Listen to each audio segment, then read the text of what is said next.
Everyone, here is chapter 9 of Out of My Mind. When I was 8, things changed. I think I knew Mom was going to have a baby even before she did. She smelled different, like new soap. Her skin felt softer and warmer. She picked me up out of bed one morning, then almost let me fall back on the mattress. Woo! She said, "You're getting awfully heavy, Melody. I'm going to have to start lifting weights." Her forehead had broken out in a sweat. I don't think I'd gain any weight. It was Mom who was different. She sat down on the chair next to my bed for a few minutes, then suddenly ran out of the room. I heard her throwing up in the bathroom. She came back a few minutes later, looking pale. Her breath smelled like mouthwash. "I must have eaten something funky," she mumbled as she got me dressed, but I think she knew even then. I bet she was scared. When Mom finally figured it out, she sat down with me to break the news. "Melody, I have some wonderful news to tell you." I did my best to look curious.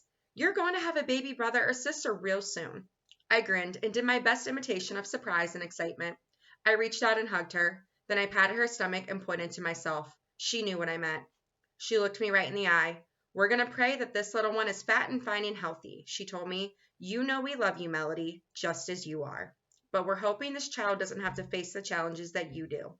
Me too. From then on, she put Dad in charge of lifting me. And although she never talked about it again in front of me, I knew she was worried. She gobbled gigantic green vitamin pills, ate lots of fresh oranges and apples, and she had this habit of touching her bulging belly and mumbling a prayer. I could tell that Dad was scared too, but his worry showed up in funny little ways, like bringing Mom piles of purple irises, her favorite flower, or fixing her gallons of grape Kool-Aid, or big plates of grapes. I don't know what made Mom crave purple stuff. Instead of watching hours and hours of the Discovery Channel, I found myself in my room staring at an empty TV screen, just thinking in the silence. I knew that a new baby was really time-consuming, and I also knew I took up a lot of time. How would my parents ever have time for both of us? Then a really horrible thought popped into my brain. What if they decided to look into Dr. Hughley's suggestions? I couldn't make that thought go away. One Saturday afternoon, a few months before the baby was born, I was curled up on our sofa, dozing. Mom had put pillows around me to make sure I didn't fall off. Butterscotch slept nearby, and Dad's favorite jazz station played a saxophone snoozer. Mom and Dad sat together on the smaller sofa, talking together quietly. I'm sure they thought I was asleep. "What if?" Mom said, her voice tight.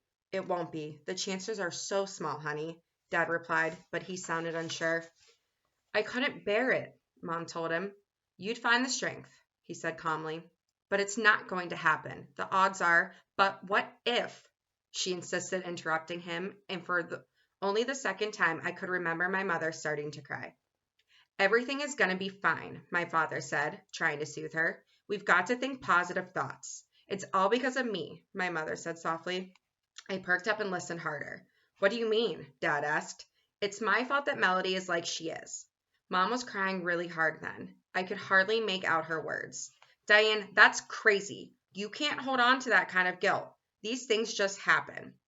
I could tell Dad was trying to be reasonable. "No, I'm the mother," she wailed. "It was my job to bring a child into the world safely, and I screwed it up. Every other woman on the planet is able to give birth to a normal baby. There must be something wrong with me." "Sweetheart, it's not your fault. It's not your fault." And I could hear him pull my mom to him. "But Chuck, I'm so scared this baby is going to be messed up too," she said in a shuddering breath. "Please don't go there. Don't even think like that," Dad murmured. "Statistically, what are the chances? 2 children who—" And I suddenly couldn't hear him anymore because my head was pulsing with the things I wanted to say but couldn't. I wanted to tell Mom that I was so sorry she was so sad and so scared, that it wasn't her fault, that I was just the way I was and she had nothing to do with it. The part that hurt the most is I couldn't tell her any of it. During Mom's entire pregnancy, however, my parents' attention to me never wavered, even though, I was worried that it would. Dad did lots more as Mom got closer to her due date. He did some of the laundry, most of the cooking, and all the lifting and carrying. I got to school on time every day, got my stories read to me every night, and the 3 of us waited and hoped and prayed. But Penny was born perfect and copper bright, just like her name. From the minute she came home from the hospital, she was a really happy baby. Mom truly did carry a little bundle of joy into the house. But I guess a new baby is rough on any parents, especially if they already have a kid like me at home. Sometimes there would be arguments. I could hear them through the bedroom wall. I need more help around here, Chuck, Mom would say, trying to keep her voice low. Well, you pay more attention to the baby than you do to me. If you'd help more, I'd have more time for you. With 2 kids and one of them Melody, it's not easy. I have to go to work, you know. I have a job too. Don't throw that in my face. Plus, I'm up twice a night to nurse the baby. I know. I'm sorry, Diane. Dad always softened and let Mom win. It's just, I'm so tired all the time, Mom would say, her voice muffled. I'm sorry, I'll do better, I promise. I'll take off work tomorrow and take care of both girls. Why don't you go catch a movie or take Mrs. Valencia out to lunch? It would get quiet once more, but even so, somehow I always ended up feeling a teeny bit guilty. Life sure would be easier if they only had one child, one with working parts. I once got one of those electronic dolls for Christmas. It was supposed to talk and cry and move its arms and legs if you pushed the right buttons. But when we opened the box, one of the arms had come off, and all the doll did, no matter which button you pushed, was squeak. Mom took it back to the store and got her money back. I wondered if she ever wished she could get a refund from me. But Penny really was a perfect baby. After just a few months, she was sleeping through the night and smiling through each day. She sat up exactly when infants are supposed to, rolled over right on schedule, and crawled on cue. Amazing, and it seemed so easy. Sure, she fell on her face a few times, but once she got it, she was off. Penny zoomed around like a little wind-up toy. She learned that the toilet was fun to splash in and that lamps will fall if you grab the cord. She learned that golden retrievers are not ponies. Peas taste funny, dead flies on the floor are a no-no, but candy is really good. She laughed all the time. She learned her sister Melody couldn't do what she could do, but she didn't seem to care, so I tried not to care either. Dad and his camcorder followed Penny around like the paparazzi followed a rock star.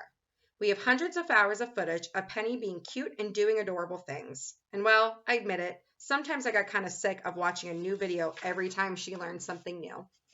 It sort of sucks to watch a baby do what you wish you could do. Penny holding her own bottle. Penny feeding herself teeny tiny Cheerios from her high chair tray. Penny saying mama and dada, just like the babies on Sesame Street. Penny crawling on the floor and chasing butterscotch. Penny clapping her hands. How did her little brain know how to tell her how to pull herself up to a standing position, to hold onto the sofa for balance? How did she know how to stand on her own? Sometimes she'd fall over, then she'd pop right back up. Never ever did she lie there, stuck like a turtle on its shell. Dad still did our nighttime reading, but now it was Penny who snuggled on his lap. I was too big and too hard to balance, so I sat in my wheelchair, my dog at my feet, as the two of them read the stories I knew by heart. Butterscotch still slept only in my room. I liked that. It really did make me glad to know Penny was learning the same books I loved so much. I wondered if she was memorizing them. Probably not. She didn't need to. I think Penny's third word was Dee Dee. She couldn't quite say Melody, but she got the last part. I loved it when Mom put Penny in bed with me after her morning bath. She'd grab me and plant a wet baby powder smelling kiss all over my face. Dee Dee, she'd say again and again. By the time she was 1 year old, Penny could walk. She wobbled all over the house on her fat little legs. She fell a lot, dropping down on her butt and laughing every time she did. Then she'd get back up and try it again. That was something I never got to try. With 2 kids in the house, our family routines changed. It took twice as long to get everybody ready each morning. Mom made sure Penny was dressed in pretty little outfits every day, even though she was just going next door to Mrs. V's house. My clothes were okay, but I was noticing that lately they were more useful than cute. Mom seemed to be choosing them by how easy they'd be to get on me. It was kind of a bummer, but I knew I wasn't getting heavier. I was getting heavier and heavier to lift, so changing me was harder. I probably should mention that feeding me is a real process. I can't chew very well, so I mostly get soft foods like scrambled eggs or oatmeal or applesauce.